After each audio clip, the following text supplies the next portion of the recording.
Okie dokie. Hello.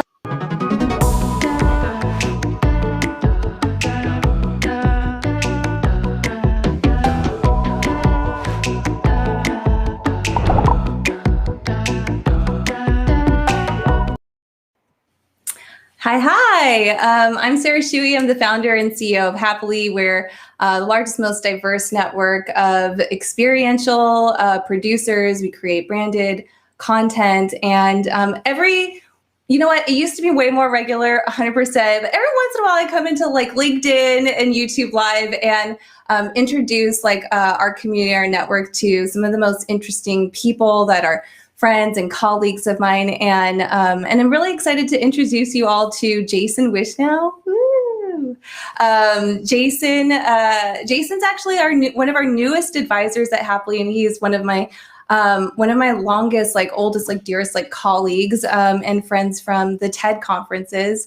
Jason was actually the founding director of film and video at TED. So I think, Jason, when you started, people would just, how many videos were up? Zero? None? Zero. Two?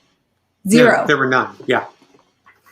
And then by the time you left, I saw that like your videos there were over 1,000 videos that were produced or episodes produced, shared over 1 billion times, right? It's pretty amazing. And Jason is one of the funniest people I know also, and has had so many like different layers of lives. Like even just in the intro, like I heard lots of different things. Like he helped make Eminem's first website, like stuff that I like didn't even know. And I'm sure you have so many others. But one thing that Jason did prior to TED, which I think is really cool, was he was the founder of something called The New Venue, which is really the internet's first film festival, and he organized that. Jason, do you mind telling us a little bit about like sort of how you got interested in online video and came to TED?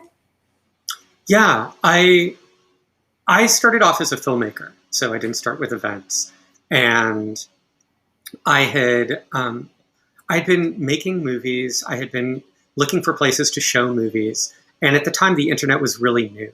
So we're talking about the 90s, and if you were a filmmaker just starting out, you'd make a short film, and you would hope it would play in a film festival, and you would hope maybe 100 or 200 people would see it.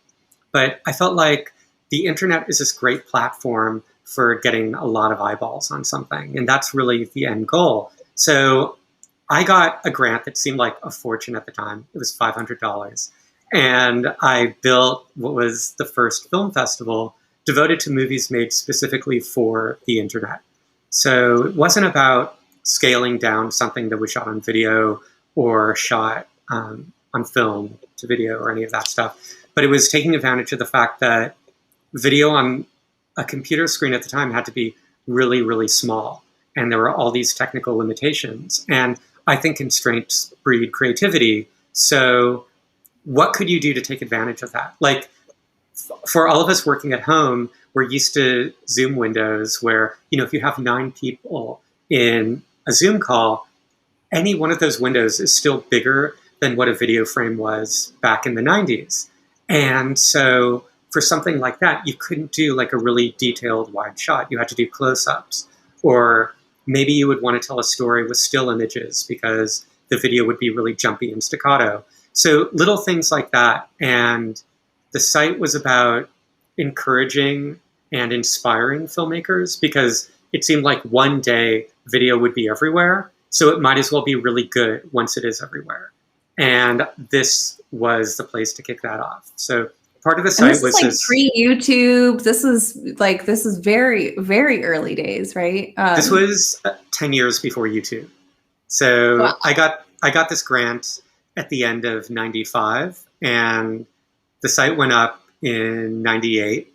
And I was working my day job at the time, and just working as this curator to kind of evolve this new medium. And I didn't know what to like with really like when I actually always tell people like always design for the smallest screen possible so that you can have the widest access. And when you're working with like really small sort of screens, what are some of the tricks or things that, that people should think about or do to make that really powerful, to communicate powerfully? That's a great question. And that's actually something I just touched on already, which was when you're looking at something really small, a close-up, which is a very intimate shot in a movie theater, is kind of the baseline shot of what you want. That's why, on a call or something, if you're closer to the screen, you feel more connected to that person. And if you were shooting original content, you could also consider, you could cut away to a wide shot, but not for too long because details get lost. But sometimes that can be a breather because, we all know this from Zoom fatigue. If we're looking at a close-up the whole time, if we're staring into the eyes of a person, we don't know what to look away to. And that can be sort of jarring. But if you occasionally go back and then go back in, it can help you just kind of like shake things up, reframe things. If you watch TED Talks, we did that a lot. We had multiple camera angles so that it would always feel like the speaker is speaking through the screen to the viewer, but then giving the viewer like these moments to know when to catch their breath or when, if they've looked away, to maybe look back to the screen. I want to ask you like a couple of rapid fire questions and then get more into conversation around more ideas and tips or advice about how to make learning and the content of learning online more interesting. But first, I want to give everyone here that's meeting you for the first time a little bit of some kind of pulse on just how you think about the world today. So going to work, do you prefer remote office or some kind of hybrid type situation? I think, I think it depends. I've worked remote and I've worked from home for a lot of my life, and I've worked in offices for a lot of my life. I think that there are some people who can really excel in while just having that time away so they can just put their nose to the grindstone. But I think that there's also something about rubbing shoulders with people who give you creative and intellectual sparks. And the serendipity that comes from that is huge. Some of the best ideas I've had or decisions I've made come from being in the company of other people. But there are plenty of times I just need to lock myself away and work. So I like both. Okay, so hybrid. And then going to events, do you prefer going to a virtual event or going to an on-site event? I still what? That's starting to change too. I really like going to live events, and I think they can be so much fun. Again, it's the stuff that happens between the speakers where you interact with people that can be really great. But I've also found during the pandemic, online events have become much more interesting, and online learning has improved. And so there are ways to make it work. And, and I love the idea that maybe you can go back to it in a way that you might not be able to if it was live. Okay, so more about a little bit more on formats and future formats. VR, love it or hate it? I don't like VR. I like AR. Is that your next question? Yeah, my next one is AR. Quickly, why? What makes the difference for you? Is it the headset? Well, yeah. It's the headset. I think, none of this stuff works when you've got to just stick something over your whole head to have the experience. And then, it's always degrees of verisimilitude. So you don't necessarily get, with VR, it's so much of it falls into the uncanny valley. And that's the thing that I always zero in on. But with AR, the notion of augmenting reality, the notion of looking at something and having metadata or additional information in the real world in real time is really fascinating. having like Terminator goggles on as opposed to just being in a whole other world are really different experiences. And I think even if you look at video online, as opposed to video on a TV, like on a TV set, traditionally, you're just watching the movie. And when you're watching something on a computer, you can have extra information. You can have chats. You can have background information on the people who are in, the person you're watching or the people who made it and all of that stuff. And, to tune that in and out is something that we're capable of doing. So I'm a fan of AR over VR. Nice. Okay, panels, love them or hate them? I'm not a fan of panels. I think I've only been to a few panels that I've absolutely loved, but I think panels can be the easy. And I've been on panels, so don't get me wrong. Like, it's fun to be on a panel. It's not fun to watch a panel. That's the big difference. And it's because panels aren't organized. You just get up and you talk about stuff and that's it. And with the best panel I ever saw, though, had done pre-production work for that panel. And so the 5 people who were on that panel had one cohesive story to tell. And it was like they were passing the baton from person to person. And it was amazing. By the end of it, we got, all of this knowledge. We got these different angles on that knowledge. And it was just a lot of fun. But, as a viewer, like, panels get sloppy. And that's disrespectful.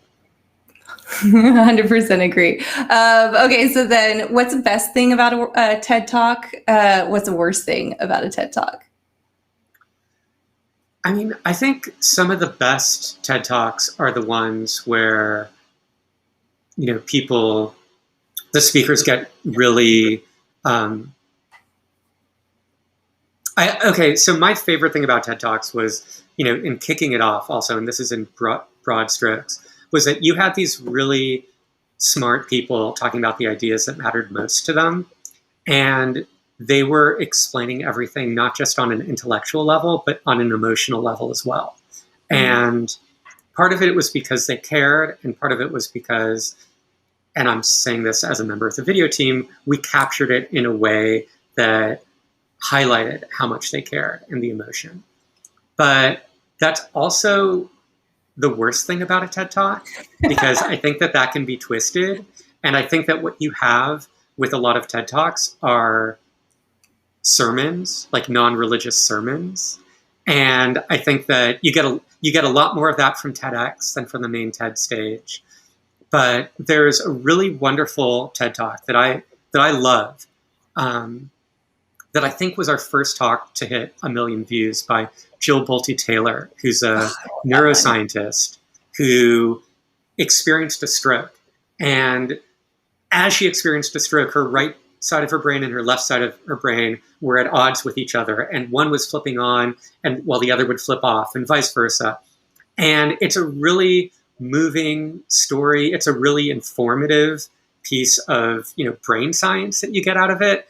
It's got all of that, but she has a delivery that is unique to her. And in her delivery, she's very bombastic, and she talks like this, and she goes like this, and she does all this stuff like all the time. She's really, really broad. And because that was the first talk that hit 1 million views, so many speakers then went to the TED stage thinking, oh, that's what a talk's supposed to look like, and impersonating her. And they do her cadence, and they do her gestures, and that's not them. I think the best talks are like the real person being themselves. Yeah. Or maybe like it, right? You can hear it in their voice. Yeah. That's interesting. It's like you're trying to do that TED Talk thing. And it's hard to steer people away from that once, they have that fixed mindset to do that thing. And I see that's true from speakers, but also true from, organizers who like want to like have like the sort of like pattern matching. It looks and sounds like a TED Talk. It must be like a TED Talk quality, where it's very different. Right. Like when we launched them, I thought this is going to be so great because there are so many students. One of the biggest influences for me in launching TED Talks was I just thought of the best teachers I ever had. I thought of, my 10th grade AP bio teacher. I thought of, an art history professor I had in college. I thought, I just thought of these people who were really charismatic and really persuasive when they were sharing information. And I thought, okay, how do I capture that type of effect? And then I thought about the worst teachers I had and how, something like this will impact people going into teaching so that, maybe the bad teachers might actually get a little bit better. Maybe it'll turn the dial a little bit. And that was something that I was hoping, if in the long term you get teachers who just kind of are a little bit more compelling when they're reaching out to their students. But the downside is that if everyone is trying to do it looks like a TED Talk, it sounds like a TED Talk, that style also is going to fall flat. Yeah. And you're going to need something else. You got to change the mode. How do you prefer to learn? Do you prefer to learn independently? I feel like watching a TED Talk, you watch a talk and I'm also researching and it's a very independent study, or do you prefer taking courses? What do you think is actually the most impactful way for you to learn? Oh, that's a good question. I think that's the thing. One reason why I was drawn to TED was I've always really liked lectures. I've always really liked good lectures. I learn by doing first and foremost, and then I learn by listening, and then I learn by reading. That's my hierarchy. And it took me a while to realize that's the order. And I do all of those. I do all of those things. I don't just do, one or the other. But yeah, for me, I think that's how it comes into effect. When when we're presenting information, whether it's a keynote or a demo or there's different formats, I'd love to kind of break those down and talk about how are ways that we can make those formats more engaging. Are you down for that? Yeah. Okay, cool. I guess we can start easy with the keynote since you're the master of the keynote talk. What are ways that you can you as a director, you as a production team can really help your viewers engage, lean in more when there's just a single person speaking? Simplicity for. So are we talking about a keynote when it's just one person speaking or someone who's got slides too? And that's slides or no slides. Okay. I think on both counts, simplicity is really important. I think knowing what it is you want to talk about going into it. One thing that we do at TED, when I was at TED, and we were first launching TED Talks, TED had been around for 20 years and it had exclusively been a conference and we were moving it online. And we didn't do too much to change the format when we went online, other than we started filming it with more cameras. But what I did was when we posted the talks, I would often chip away at the beginning because people often kind of try to loosen up a little bit when they get up on stage. We were all told at some point, oh, when you go up to speak, tell a joke first. And really that's for you to loosen up, but it's not for the audience. And so I would often try and find the point where, when does the talk really, really begin? And kick off the videos with that. And often it meant shaving a few seconds to even a minute or two off of some of the talks. But enough people watched those videos that they assumed that's how you start when you start a talk at TED. So that's actually encouraged people to go and start strong. And I think that's great. I think it requires a lot of practice. But what I tell people anywhere who are going to go speak, work on your beginning and work on your ending. Because that's the thing that will hook people, and that's the thing that people will remember. And for the middle, it's okay if it's a little bit clunky, because your audience will be supportive, especially if it's live. The audience gets less supportive as you move away from live to mediated screens. So if it's going to be filmed, Like, if we were live, you would be totally supportive. Like this, a little bit. If you're watching this now live, a little bit less supportive. If you're watching this later on YouTube, much less supportive, and so on. So, you really want it to be as crisp as possible, but you've got more wiggle room in the middle. So start strong, end strong. And when you end, if you can, give the audience something that they can walk away with, whether it's an action that they can take or knowledge they can learn. I think often speakers will,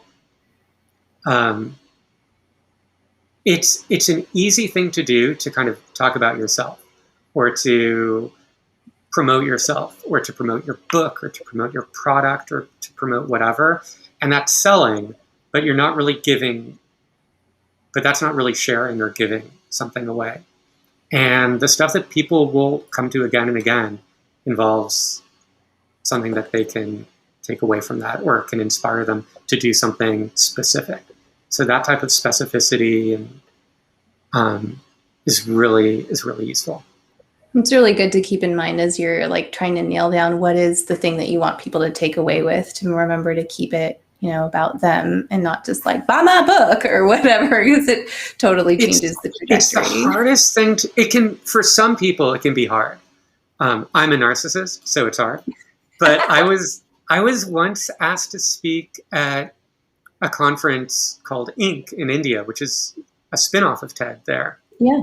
And it's a bunch of business people and tech entrepreneurs, and they asked me to talk about creativity. And I would discourage anyone from ever looking up this video, mostly because I had the flu while I was doing it. So I was a mess. But I kind of felt like I'm talking to a bunch of business people, and what I wanted to impart was the value of creativity, and that sometimes you want to do something creative simply for the sake of doing something creative, not because it's necessarily something you've got to monetize right away. And that was my message. And the title of the video on YouTube is Jason Wishnow Speaks About Pointless Creativity. No, they did not. Oh my goodness. That's really funny. Okay, so actually I'm going to go to another format, because one of my favorite, from a production standpoint, some of my favorite TED Talks that were, that you filmed were the product demos, because there's all these new innovations and they're things people haven't seen before. And I just feel like you were so good about helping us understand really complicated technology and like physical products, from a distance, like on screen. Like, what are some like tips and tricks that you can provide for those types of things, technical or any kind of product demo? I can give you 2 videos that I think were great if you want to look back on, and they're so dated that the technology feels quaint. So one of them is from the first TED that I ever went to, which was TED 2006, which is where we launched TED Talks. And Jeff Hahn spoke. And he was an inventor who developed a multi-touch screen. So we all take it for granted because of these, but it was months before the iPhone was ever announced. And he had this large screen, and he's showing it off, and he's showing what you can do with it. And if you listen to the audience, it's jaw-dropping, and it's pretty amazing to see that response, because you've got to remember there was nothing like that. And it really did work like magic, but it was short. It was a 9-minute demo, and he kind of got right into it. And we edit the talk at TED. So, and by that, I mean, we didn't really rearrange things too much, but we tied in things and punched things up a little bit for impact, knowing when to cut away and stuff like that. So you'll see that in Jeff's video. And another video, which I thought was actually an even more revolutionary technology, by another speaker, both of whom I'm friends with, John Underkoffler, who is the developer of the touchless user interface. And when Steven Spielberg was developing Minority Report, they went to MIT, to the Media Lab, and they saw a demo of this. And they incorporated all of that technology into Tom Cruise's touchless user interface in Minority Report. And John Underkoffler demonstrates this at TED, and it's a really great presentation. But one thing that he did, which, and I'm using this as an example of maybe what not to do, was he began the presentation with a really long explanation of the history of user interface. So you got this long wind up before you got to the tool. And in a way, that took away from the magic of the tool, rather than saying, here's this incredibly cool new thing. All right, now I'll show you how we got here. Because the thing is what people want. They don't want the whole backstory. I sometimes am subject to that, like as a filmmaker, when I'm talking about new ideas. In my earliest phases, I will begin by saying, okay, so I have this idea and it came from this place and then it turned into this and then it became this and now this is the movie I want to make. When really I should just start off with, here's the movie I want to make, because in the end it's going to stand on its own, and then go back to all of that. So for people with product demos, I would say look at Jeff Hahn and John Underkoffler. Amazing. Okay, back to panels that you hate. If you did have to do panels, right? So you did talk about this like before, is really just more about the content and stringing those things together. But anything else that people can do to make panel content more interesting? Because it is pretty rough. Yeah, I've seen a few panels that are fun. I think they get a little bit tougher on when they're remote. When they're Zoom panels, that can be a challenge. I think that live, like I said, I brought this up earlier. One of the best panels I ever saw was one where it really felt like everyone had one story to tell, and each person, through their own thing they were talking about, took us on a way to get to the end of that story. So I thought that was great. So do some more pre-plan, do as much pre-planning as you can with the other panelists to make it fun.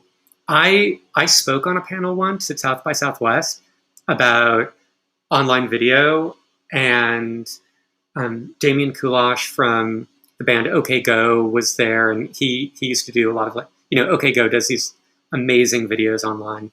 And we showed a bunch of viral video samples, and we talked about things that get people excited about videos, like, what types of things make things a little more shareable. But then we ran a contest in the middle of our panel where we encouraged everyone to go out and make a little viral video and send it to us. So there was like fun homework as part of it. And we got a bunch of responses, and people had a lot of fun. We actually did a demo as part of the panel where we had showed we were showing kitten videos where baby kitten is getting tickled. And then we decided to do that to the audience. And we pulled out a camera and we filmed the panelists tickling the audience and the audience giggling, and projected that on the screen. And just little things like that were fun. They were fun for us to do, and they were fun for the audience. And then another thing that I've been doing, which I borrowed this from TED. TED has their countdown clock. And often when I'm at a panel, there's always going to be Q&A from the audience. And I first saw this at TED, which was they put a 30-second countdown up when someone gets up to ask a question. And that's great, because often when people get up to ask a question, they precede their question with a long personal story. And so by actively discouraging them from that, you get to the question, you get to the answer, you get to the content that people are there for, and they're excited about that. Okay, last format is, I'm not sure how much you've done, but of actually interactive workshops. Do you have any suggestions for how to make more interactive things that are happening inside of Zoom to feel more engaging, feel more interactive? I haven't done too many of those. So I think that's a challenge. I mean, I'd actually like to turn this to you. Of like, what are some of the best things you've seen with interactive Um, workshops? yeah, totally. I actually think that like collaborative note taking, I started doing that like inside of workshops, right? Where you use it can be as simple as a Notion, it can be more robust if there's other fancier technologies. But actually collaborative note taking, because then you're getting everybody's research links like put together in one place. And I find Mhm. that to be really valuable and lasting, as workshops are kind of, everyone gets different insights from them. And I also like to intersperse the same way that you did with panels, but intersperse videos of demos and stuff, so it's not just people talking to each other in a long like question and answer type of format. So those are some of the things, and some of those things are like collaborative note taking in workshops. I'm now like bringing that into like spaces for broadcast, right? So now like in a lot of our microsites, when you see pages like join, like click here to join like the collaborative like note taking space, and that's something, I don't know, I feel like that's like a more intentional, more like, and learning that like creates more critical thinking. Critical thinking is like my big thing lately with like online learning, where I just feel like you see like all these, I've been seeing like a lot of like media that's like this misinformation media, and they're so good with like sensationalized like montages and all this stuff, and there's like a preference for that type of format. I find like kind of the same way where people were like copying like TED Talks and saying do this format. I see like a lot of these sort of like transition videos or interspersed videos that are where there's montage or demos, and they're like stealing from, it's honestly like really old school propaganda like techniques, for media. And so yeah, I actually like to really to change that up by trying to give people like move their fingers, right? Like move their hands, like move other parts of their body, even if they're just like watching, to help them potentially think more critically about what they're seeing. It's challenging because I feel like you've got to, when you find the audience that really wants to participate or really wants to be involved in that subject or learn about that subject, it can be boring, but it's like, actually, no, it can't be boring. Um, um, but it's like, if you find the people who really care about it, they'll really engage. If you find the people who are a little bit more on the periphery, it's going to be a lot harder to get those people to come on board. Yeah, but mashing the like button, mashing putting in a poll, like something like that, like where people are physically like doing, and contributing Yeah. to that conversation, it's like not so hard to get them to do. And I think like basic engagement stuff is, you know, it's the equivalent of what I would do if I would say like, okay, now cut to another shot and then cut back, cut to the slide and then cut back. You're creating like just a little bit of peripheral noise that gets people to like re-engage as Mm. they drift off a little bit. Mm. Oh, that's an I mean, interesting insight. we were talking, you and I talked right before this video, and we were talking about how, I think it's really important that if someone is creating material, or if someone is, filming a speech or filming conversation, that there's actually like quality to the material that they're going over. Like, the advice I would give would be worry less about what cameras you're using and how you're filming it than what you're talking about and how clearly you're articulating it. Stuff like that. Like, Mhm. that's where you'll get people engaged. And then Mm. after that, you can add a nicer camera or better lighting. Or I Yeah. like the blue light in the background, by the way. Oh, thank you. Coco always like adds little things here. There's like this other light too with like a pillowcase in front of it. The magic of lighting. Amazing. Yeah. Well, like I guess like I think we should close out on that. That the one thing people can really do is to think about their content and make that really simple and direct and clear. Do you have like a bellwether to like know whether or not like things are clear? Some people say like if a 5-year-old can understand it, but I think that's a little too base. Like what's like a sort of measuring stick for that people can use to know whether their content is good or not? Practice is a huge part of it. Hans Rosling, who is one of the first TED Talks that we ever put on the site, who's a Swedish statistician. And if you don't know him or his work, I would totally recommend anyone go and look up a talk by Hans Rosling. He was a professor at the Karolinska Institute, and he said to me that he had to find a careful balance between information and humor, because straight information can be boring and humor can help get people engaged, but too much humor turns you into a clown and no one pays attention to the information anymore. And he also had decades of experience teaching to come to that conclusion. So I think practice is an important part.